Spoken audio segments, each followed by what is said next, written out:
8월 30일 수요일 아침입니다. 오늘 아침 영남권에서 제주로 이어지는 정체전선의 영향으로 전국 대부분 지역에 비가 오는 가운데 전남 일부 지역과 영남권에는 시간당 20에서 60mm의 강한 비가 내리는 곳이 많습니다. 서울 등 수도권과 강원 지역은 비가 소강 상태를 보이고 있지만 오후에는 일본 동쪽의 북태평양 고기압이 정체전선을 서쪽으로 조금 밀어버리기 때문에 수도권 등 소강 상태를 보이던 지역도 다시 비가 내릴 것으로 예상됩니다. 밤이 되면서 북서쪽에서 한랭 건조한 고기압이 내려옵니다. 따라서 정체전선이 영남권 해안으로 물러가면서 수도권 등 북서부 지방부터 비는 그칠 것으로 예상되고 있습니다. 내일은 정체전선이 동해상으로 물러가면서 비는 대부분 그치고 오전에는 낮은 구름들이 많은 흐린 날씨를 보일 것으로 예상됩니다. 오후부터 차츰 구름이 걷히면서 맑은 날씨가 예상됩니다. 다만 경남 등 일부 지역은 구름이 많은 가운데 비가 가끔 내릴 것으로 예상되고 있습니다. 한편 서태평양에는 태풍 2개와 열대저압부 TD 하나가 있습니다. 20호 TD는 어제 밤 9시쯤 새로 발생하였습니다. 태풍의 상황을 좀 더 살펴보겠습니다. 9호 태풍 사월라는 각국 기상청마다 중심기압과 중심풍속을 달리 측정하여 정확히 말하기는 어렵지만 중심기압은 920에서 930헥토파스칼, 중심풍속은 초속 50에서 53m의 매우 강한 세력을 가진 태풍입니다. 30시간 이상 CCC 패턴으로 발달이 정체하다가 눈벽 대체 순환 ERC 과정을 거치면서 더 강한 태풍이 되었습니다. 이 정도의 강도라면 초강력 태풍이 될 수도 있을 것 같습니다. 9호 태풍 사울라는 현재 필리핀과 대만 사이의 바시 해협을 통과 중입니다. 서북서 방향으로 시속 15km 정도의 속도로 이동 중입니다. 내일까지 채성기를 맞아 초강력 태풍에 준하는 세력을 유지하다가 1일부터 중국 내륙에 가까워지면서 마찰 효과로 점차 세력이 약화될 전망입니다. 지금 상태로는 중국 상륙 시점이 다소 불확실합니다. 내일부터 11호 태풍 하이쿠이와 상호작용하는 후지와라 효과로 어디로 튈지 모르기 때문입니다. 광둥성 산타호 인근을 지나면서 4일쯤 홍콩에 상륙하는 모델이 가장 유력해 보입니다. 10호 태풍 담내에는 어제 오후 3시경 온대 저기압으로 변질되어 현재는 전선을 동반한 저기압이 되었습니다. 이 저기압은 점점 발달하여 대형 저기압이 되면서 저기압 무덤인 알류샨 열도를 향할 것으로 예측됩니다. 11호 태풍 하이쿠이는 괌 북서쪽 1140km 부근 해상을 매우 느린 속도로 북서 방향으로 이동 중입니다.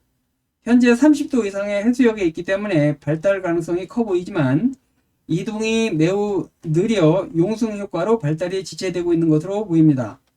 오늘 저녁부터 이동 속도가 빨라지면서 태풍의 강도도 더 세질 것으로 보입니다. 내일서부터는 중심 최대 풍속이 초속 33m를 넘으면서 강도 강의 태풍이 될 것으로 예측됩니다.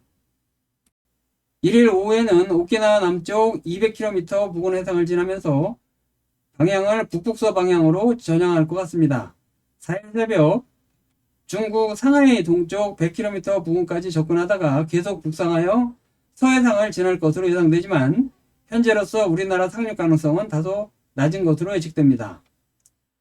어젯밤 괌 동남동쪽 1280km 부근 해상에서 20호 열대저압부 TD가 발생하였습니다.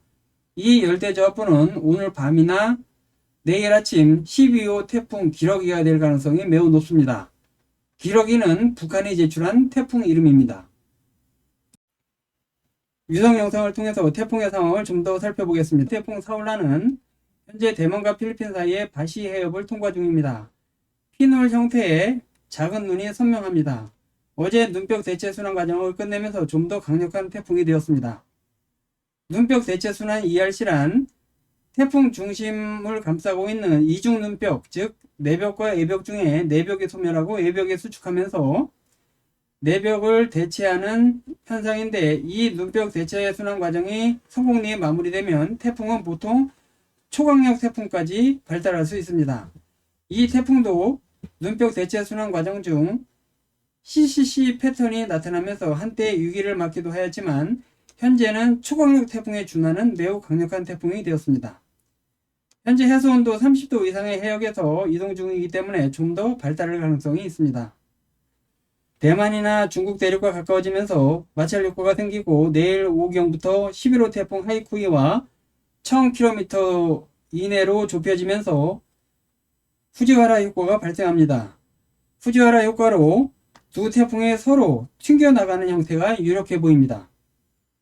11호 태풍 하이쿠이는 해수온도 30도 이상의 해역을 지남에도 태풍 발달이 지체되고 있는 것 같습니다.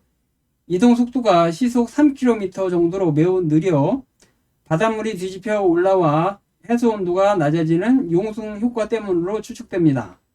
오늘 밤부터 이동 속도가 다소 빨라지면서 점차 발달할 전망입니다. 2일 새벽에는 오키나와 서쪽 해상에서 강의 세기로 최성기에 날아다가 4일 새벽 상하이 동쪽 100km 부근 해상까지 진출하면서 세력이 급격히 약화될 것 같습니다. 한편 25TD가 괌 동쪽 해상에서 발생하였습니다. 내일쯤 12호 태풍 기러기가 될 것으로 예측됩니다. 현재는 저기압성 순환이 보이지 않고 주변 열대 요란과 뒤섞여 중심 위치가 불분명합니다. 저기압성 순환이 나타나는 내일쯤 태풍이 되면서 중심과 예상 진로가 좀 더 분명해질 것 같습니다. 다음 달 1일에는 북서쪽에서 내려오는 고기압의 영향으로 전국 대부분 지역이 대체로 맑을 전망이지만 정체전선이 대한해협 부근에서 진동하기 때문에 남해안 지역에는 흐리고 가끔 비가 올 것으로 예상됩니다. 2일 우리나라는 고기압의 중심권에서 전국이 대체로 맑은 날씨가 예상됩니다. 다만 11호 태풍 하이쿠이가 오키나와 서쪽 해상으로 북상하면서 대한해협 부근에 위치한 정체전선과 태풍의 전면 1000km 부근에 형성되는 전면 수렴대의 영향을 받아 남부지방은 비가 올 가능성이 높을 것 같습니다. 3일 이후의 날씨는 11호 태풍 하이쿠이의 진로에 따라서 큰 변화가 생길 것으로 예상됩니다.